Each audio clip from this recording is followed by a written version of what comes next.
நான் இன்றைக்கு சொல்கிறேன், இன்றைக்கு திராவிட முன்னேற்ற கழகத்தை ஆட்சி கட்டிலிருந்து தூக்கி எறிவதற்கு ஒரே சக்தி தான் நம்முடைய தளபதி ஒருவரால் தான் முடியுமே தவிர எவராலும் முடியாது என்பதை நாட்டு மக்கள் ஏற்றுக்கொண்டிருக்கிறார்கள். நீங்கள் கவலைப்பட தேவையில்லை. சில பேர் இடையிலே வருகிறார். நான் இன்றைக்கு சொல்கிறேன் அவர்களுக்கெல்லாம், உங்களால் என்றைக்கும் திராவிட முன்னேற்ற கழகத்தை வீழ்த்த முடியாது.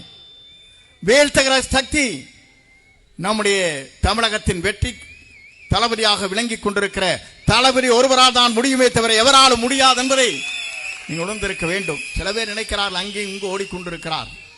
அந்த ஓடுகிற நண்பர்களுக்கு சொல்கிறேன், வீழ்த்தும் சக்தி இங்கே தான் இருக்கிறது, மறந்து விடாதீர்கள்.